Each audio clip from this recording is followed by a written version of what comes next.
ನಮಸ್ಕಾರ, ವನಶ್ರೀ ಚಾನಲ್ಗೆ ಸ್ವಾಗತ. ಹೊಸ ವಿಡಿಯೋ ತಂದಾಯಿತು. ಬನ್ನಿ, ಇವತ್ತು ಆಸೆ ಸೀರಿಯಲ್ಲು ಹೇಗೆ ಮೂವ್ ಆಗ್ತಿದೆ, ಏನು ಸ್ಟೋರಿ ನೋಡೋಣಂತೆ. ಅದಕ್ಕೆ ಮುಂಚೆ ನನ್ನ ವಿಡಿಯೋಕ್ಕೆ ಸಬ್ಸ್ಕ್ರೈಬ್ ಮಾಡ್ಕೊಂಡಿಲ್ಲ ಅಂದರೆ ದಯವಿಟ್ಟು ಸಬ್ಸ್ಕ್ರೈಬ್ ಮಾಡ್ಕೊಳ್ಳಿ, ಹಾಗೆ ಒಂದು ಲೈಕ್ ಕೊಡಿ. ಇವತ್ತು ಕೋರ್ಟ್ ಇದೆ. ಇವಳು ರೋಹಿಣಿ ಕೋರ್ಟಿಗೆ ಬಂದಿದ್ದಾಳೆ. ಕೋರ್ಟಿಗೆ ಬಂದರೆ ಲಾಯರ್ಗಿಂತ ಚೆನ್ನಾಗೇ ವಾದ ಮಾಡೋದು ಕಲ್ತ್ಬಿಟ್ಟಿದ್ದಾಳೆ. ಏನು ಪಾಯಿಂಟ್ ಹಾಕಿ ಮಾತಾಡ್ತಾಳೆ ಇವಳು. ಒಟ್ಟಿಗೆ ಮನೋಜನ್ನು ಬಿಟ್ಕೊಡ್ಬಾರ್ದು ಅನ್ನೋದು ಇವಳು ಇಂಟೆನ್ಷನ್ ಆಗಿದೆ. ಆದರೆ ಅವ್ರ ಮನೆಯವರೆಲ್ಲ ಸೇರಿಕೊಂಡು ಇವಳಿಂದ ಡೈವರ್ಸ್ ತಗೋಬೇಕು ಅಂತ ಅವರು ಸತಪ್ರಯತ್ನ ಮಾಡ್ತಿದ್ದಾರೆ. ಇವಳು ಫ್ರೆಂಡು ಪೂಜಾ, ಅಂದರೆ ರೋಹಿಣಿ ಫ್ರೆಂಡು ಪೂಜಾ, ಅವಳನ್ನು ಕೂಡ ಕೋರ್ಟಿಗೆ ವಿಟ್ನೆಸ್ ಆಗಿ ಕರೆದಿದ್ದಾರೆ.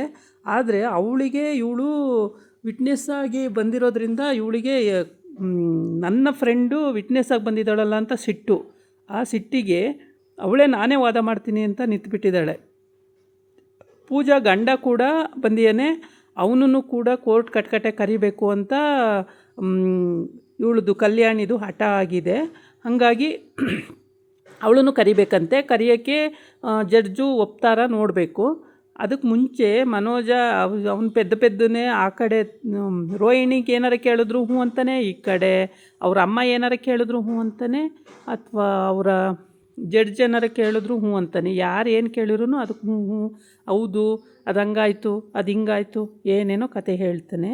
ಅದು ಅವರಿಗೆ ಇರಿಟೇಷನ್ನು. ಇವನು ಕರೆಕ್ಟಾಗಿ ಪೆದ್ದನ್ನು ಮಾತಾಡ್ತಾನೆ, ಯಾವುದನ್ನು ನೆಟ್ಟಿಗೆ ಮಾತಾಡಲ್ಲ. ಇವನಿಂದ ಏನು ಮಾಡೋದು ಅನ್ನೋದೇ ಅವ್ರ ಚಿಂತೆ ಆಗಿರುತ್ತೆ. ಆಮೇಲೆ ಐಶ್ವರ್ಯನೂ ಕೂಡ ಕೋರ್ಟಿಗೆ ಬಂದಿದ್ದಾಳೆ. ಶಾಂತಿ, ಐಶ್ವರ್ಯ, ಮೀನಾ ಮತ್ತು ರವಿ, ಆಮೇಲೆ ಸೂರ್ಯ ಎಲ್ಲ ಬಂದಿದ್ದಾರೆ. ಮತ್ತು ಅಜ್ಜಿ ಮಗ ಇಬ್ಬರನ್ನ ಬಿಟ್ಟು ಇನ್ನೆಲ್ಲ ಬಂದಿದ್ದಾರೆ. ಎಲ್ಲ ಬಂದು ಕೋರ್ಟಲ್ಲಿ ಕೂತಿದ್ದಾರೆ. ಇವಳಿಗೆ ಇರಿಟೇಷನಾಗಿ ಮಾತಾಡ್ತಾರೆ. ಶಾಂತಿ ಅಲ್ಲೇ ಬೈತಾ ಇರ್ತಾಳೆ, ಮನೆ ಹಾಳಿ ಇವಳು, ಅಂಥೋಳು ಇಂಥೋಳು ಅಂತ. ಜಡ್ಜು ಹಂಗೆಲ್ಲ ಬೈಬಾರ್ದಮ್ಮ, ಗೊತ್ತಾಗಲ್ವ ನಿಮಗೆ, ಇನ್ನೂ ಕೋರ್ಟ್ ಮುಂದಕ್ಕೆ ಹಾಕಬೇಕಾಗುತ್ತೆ, ಹಾಗೆ ಹೀಗೆ ಅಂತ. ಅತ್ತೆ ಕೂತ್ಕೊಳ್ಳಿ ಅಂತ ಮೀನ ಕೂರಿಸ್ತಾಳೆ. ಸೂರ್ಯ ಸಕ್ಕರೆ ಕೂತ್ಕೊ ಸುಮ್ಮನೆ ಅಂತಾನೆ. ಹಿಂಗೆ ಎಲ್ಲ ಸಮಾಧಾನ ಮಾಡ್ತಿರ್ತಾರೆ. ಆದರೆ ಅವಳು ಈ ಪಾಯಿಂಟ್ ಮೇಲೆ ಪಾಯಿಂಟ್ ಹಾಕಿ ಅವ್ರನ್ನ ಸಿಕ್ಸೋಕ್ಕೆ ಓಡಾಡ್ತಾ ಇರ್ತಾಳೆ. ಅಲ್ಲಿ ಹೆಂಗ್ ಸ್ವಾಮಿ, ನಾವು ಲಾಯರು ಕೂಡ ಎಷ್ಟೇ ಪಾಯಿಂಟ್ ಹಾಕಿದ್ರೂ ಇವಳಿಗೆ ಇವಳನ್ನ ಬಾಯಿ ಮುಚ್ಚೋಕೆ ಆಗ್ತಾನೇ ಇಲ್ಲ ಅವರಿಗೆ. ಇವಳು ಯಾವ್ಯಾವುದೋ ಪಾಯಿಂಟಿಗೆ ಯಾವುದ್ಯಾವುದೋ ಸೇರಿಸ್ತಿದ್ದಾಳೆ. ಮಲೇಷಿಯಿಂದ ಬಂದ ಚಿಕ್ಕಪ್ಪ ಅಂತ ಹೇಳ್ಕೊಂಡು ಬಂದವನು ಕೂಡ ಕುರಿಕಾಯ ಅವನು ಅಂತೇಳಿ ಇಲ್ಲಿ ಅವನೇ ನನ್ನನ್ನು ಆ್ಯಕ್ಟಿಂಗ್ ಕೊಡಿಸ್ತೀನಿ ಅಂತೇಳಿ ಪೂಜಾ ಮತ್ತು ಕಲ್ಯಾಣಿ ಸುಳ್ಳು ಹೇಳ್ಬಿಟ್ಟು ನನ್ನನ್ನು ಕರ್ಕೊಂಡು ಬಂದು ಇಲ್ಲಿ ಈ ಥರ ಎಲ್ಲ ಆ್ಯಕ್ಟಿಂಗ್ ಮಾಡಿಸಿದ್ದು. ಈ ಥರ ಆ್ಯಕ್ಟಿಂಗ್ ಮಾಡಿದರೆ ನಿನಗೆ ಅಲ್ಲೇ ಆ್ಯಕ್ಟಿಂಗ್ ಮಾಡೋಕ್ಕೆ ಸುಲಭ ಆಗುತ್ತೆ ಅಂತೇಳ್ಬಿಟ್ಟು ಈ ಥರ ಸುಳ್ಳು ಹೇಳಿ ಮಾಡಿಸಿದ್ದು ಅಂತೇಳಿ ಲಾಯರು ಕೂಡ ಅಲ್ಲಿ ವಾದ ಮಾಡ್ತಾಳೆ. ಹೆಂಗ್ ಸ್ವಾಮಿ, ನಾವು ಲಾಯರು ವಾದ ಮಾಡಿ ಅಲ್ಲೂ ಕೂಡ ಅದಕ್ಕೂ ಒಂದು ಏನಾದರೂ ಇಟ್ಟೇ ಇರ್ತಾಳೆ ರೋಹಿಣಿ. ಅಲ್ಲೂ ಏನಾದ್ರು ಒಂದು ಪಾಯಿಂಟ್ ಇಟ್ಟು ಅಲ್ಲೂ ಲಾಯರ್ ಬಾಯಿನ ಮುಚ್ಚಿಸೋಕ್ಕೆ ಓಡಾಡ್ತಿರ್ತಾಳೆ. ಲಾಯರು ಅಷ್ಟು ಸುಲಭ ಅಲ್ಲ, ಅವರು ತುಂಬ ಚೆನ್ನಾಗಿ ಓದ್ಕೊಂಡು ಬಂದಿರ್ತಾರೆ. ಇವಳಿಗೆ ಪಾಯಿಂಟ್ ಹಾಕೋದೇನು ಕಷ್ಟ ಆಗಲ್ಲ. ಈ ರೀತಿ ಇವತ್ತು ಕೋರ್ಟಲ್ಲಿ ವಾದ ವಿವಾದ ನಡೀತಾ ಇದೆ. ಸ್ವಾಮಿ ಲಾಯರು ಪಾಯಿಂಟ್ ಮೇಲೆ ಪಾಯಿಂಟ್ ಹಾಕಿದ್ರೂ ಅವಳನ್ನು ಬಾಯಿ ಮುಚ್ಚೋಕೆ ಆಯ್ತಾ ಇಲ್ಲ ರೋಹಿಣಿ. ಅವಳು ಪಾಯಿಂಟ್ ಮೇಲೆ ಪಾಯಿಂಟ್ ಹಾಕ್ತಲೇ ಇದ್ದಾಳೆ. ಆಮೇಲೆ ಮನೋಜನ್ನು ಸಿಕ್ಸ್ತಿದ್ದಾಳೆ. ಅಲ್ಲಿ ಮನೋಜ ಪೆದ್ದ ಅಂತೇಳ್ಬಿಟ್ಟು ಮನೋಜನ್ನು ಸಿಕ್ಸ್ತಿದ್ದಾಳೆ. ಪ್ರತಿಯೊಂದಕ್ಕೂ ಮನೋಜಿಗೆ ಹೇಳಿದೆ ಅಂತಾಳೆ. ಮನೋಜಿಗೆ ಪಾಪ ಏನು ಹೇಳಿರಲಿಲ್ಲ. ಇವಳು ದೆವ್ವ ಬರುತ್ತೆ ಅಂತೇಳಿ, ಮೈ ಮೇಲೆ ಭೂತ ಬಂದಿದೆ, ದೆವ್ವ ಬಂದಿದೆ ಅಂತೇಳಿ ಕಲ್ಯಾಣಿ ಅಂತ ಆ್ಯಕ್ಟಿಂಗ್ ಮಾಡ್ತಿದ್ಲು. ಅಷ್ಟು ಬಿಟ್ಟರೆ ಮನೋಜಿಗೆ ಆ ವಿಷಯಗಳೆಲ್ಲ ಹೇಳೇ ಇಲ್ಲ. ಅವನ ಹತ್ರ ದುಡ್ಡು ಇಷ್ಟು ಇವನಿಗೆ ಕೊಡೋಳು ಅಷ್ಟೇ, ಏನೇನೋ ಸುಳ್ಳು ಹೇಳ್ಬಿಟ್ಟು. ಅದು ಬಿಟ್ಟರೆ ಕಲ್ಯಾಣಿ ಫುಲ್ಲು ಫೇಕು. ಅವಳು ಏನು ಬರೀ ಮೋಸನೇ ಮಾಡಿದ್ದು ಇಲ್ಲಿವರೆಗೆ. ಅದರಲ್ಲೂ ವಾದಿಸ್ತಾನೇ ಇದ್ದಾಳೆ, ನಂದೇ ರೈಟು, ನಾನು ಮಾಡಿದ್ದೇ ಸರಿ. ಮನೋಜು ಗೊತ್ತಿತ್ತು, ನಮ್ಮ ಅತ್ತೆ ಬಜಾರಿ, ನಮ್ಮ ಅತ್ತೆ ಬೈತಾಳೆ ಅಂತೇಳ್ಬಿಟ್ಟು ಮನೋಜನೇ ಹೇಳಿದ್ದು. ಅಮ್ಮಂಗೆ ಹೇಳೋದು ಬೇಡ, ನಾವೇ ಏನಾರು ಮಾಡಿಬಿಡೋಣ ಅಂತೇಳಿ ಹಿಂಗೆಲ್ಲ ಹೇಳಿದ್ರು ಅಂತ ಏನೇನೋ ಸುಳ್ಳು ಹೇಳ್ತಾಳೆ. ಆದರೆ ಮನೋಜ ಅದ್ಯಾವುದು ಮಾಡೇ ಇರಲ್ಲ, ಅವನಿಗೆ ಅದೆಲ್ಲ ಗೊತ್ತೇ ಇಲ್ಲ ಹೇಳಬೇಕು ಅಂದರೆ. ಇಲ್ಲಿ ಪೂಜನ ಗಂಡನ್ನು ಕಟಕಟೆ ಮೇಕೆ ಕರೀತಾರೆ.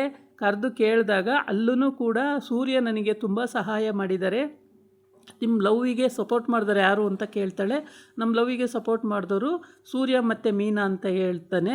ಅದಕ್ಕೆ ಸೂರ್ಯ ಏನು ಹೇಳಿದ್ರು ಮಾಡ್ತೀರಾ ಅಂದರೆ, ಹ್ಞೂ ಏನು ಹೇಳಿದ್ರು ಮಾಡ್ತೀನಿ, ಅಷ್ಟು ಒಳ್ಳೆಯವರು ಅವರು, ನನಗೆ ತುಂಬ ಸಪೋರ್ಟ್ ಮಾಡಿದ್ದಾರೆ ಅಂತ ಹೇಳ್ತಾಳೆ. ನೋಡಿ, ನೋಟಿಸ್ ಪಾಯಿಂಟು, ಅವ್ರು ಸುಳ್ಳು ಹೇಳಿಸಿರ್ಬೋದಲ್ವ ಈ ವಿಷಯನ ಅಂತ ಅಲ್ಲೂ ಹೇಳಿಸ್ತಾಳೆ. ಇದು ಶಾಂತಿಗೆ ತುಂಬ ಸಿಟ್ಟು ಬರುತ್ತೆ. ಅಯ್ಯೋ ಮನೆ ಹಾಳಿ, ನೀನು ಇವನಿಗೂ ಬೇರೆ ಸುಳ್ಳು ಹೇಳೋಂಗೆ ಮಾಡ್ತಾ ಇದೆಯಲ್ಲ, ನೀನು ಎಂಥ ಮನೆ ಹಾಳಿನೇ ನೀನು ಅಂದಾಗ ಜಡ್ಜು ಸುಮ್ಮನೆ ಕೂತ್ಕೊಳ್ಳಮ್ಮ, ಇಲ್ಲೇ ಇಷ್ಟು ಮಾತಾಡ್ತೀಯಲ್ಲ, ಇನ್ನು ಅಲ್ಲೇ ಹಿಂಸೆ ಕೊಟ್ಟಿದ್ದೀಯ ಸೊಸೆಗೆ ಅಂತ. ಅಯ್ಯೋ ಸ್ವಾಮಿ, ನನಗೆ ಇಟ್ಕೊಂಡು ಹೊಡೆದಿದ್ದಾರೆ ಸ್ವಾಮಿ, ಸಖತ್ತು ಹೊಡೆದಿದ್ದಾರೆ, ಕೋಲ್ ಮುರಿದೋಗೋರ್ಗು ಅಂತ ಹೇಳಿದಾಗ ಶಾಂತಿ ಅವತ್ತೊಂದು ವಿಷಯಕ್ಕೆ ಹೊಡೆದಿದ್ದು ಹೌದು ಅಂತ ಅವಳು ಅಂತಾಳೆ. ಮನೋಜ ಹೇಳ್ತಾನೆ, ಹೌದು ಸಖತ್ತಾಗಿ ಹೊಡೆದಿದ್ದು ನಿಜ ಮತ್ತೆ ಅಂತಾನೆ. ಪಾಯಿಂಟ್ ಯುವರ್ ಓನರ್ ಅಂತ ಹೇಳ್ಬಿಟ್ಟು ಲಾಯರು ಅಲ್ಲೂ ಕೂಡ ಜಡ್ಜು ಶಾಂತಿ ಕೂತ್ಕೊಳ್ಳಮ್ಮ, ನೀನು ಸುಮ್ಮನೆ, ನೀವು ಮಾಡೋದೆಲ್ಲ ಇವೇ ಕೆಲಸ, ಹತ್ಯೆ ಅನ್ನಿಸ್ಕೊಂಡು ಏನು ಬೇಕಾದ್ರೂ ಮಾಡ್ಬೋದು ಅಂತೀರ ಅಂತೇಳ್ಬಿಟ್ಟು ಅಲ್ಲಿ ಬಾಯಿ ಮುಚ್ಚಿಸಿ ಕೂರಿಸ್ತಾಳೆ. ಆಮೇಲೆ ಜಡ್ಜು ಹೇಳ್ತಾರೆ, ನೋಡಿದ್ರೆ ಈ ಅಮ್ಮ ಎಲ್ಲದರಲ್ಲೂ ಅವ್ರವ್ರ ಪಾಯಿಂಟಿಗೆ ಹಾಕಿ ಅವ್ರವ್ರನ್ನ ಇದು ಮಾಡ್ತಿದ್ದಾಳೆ.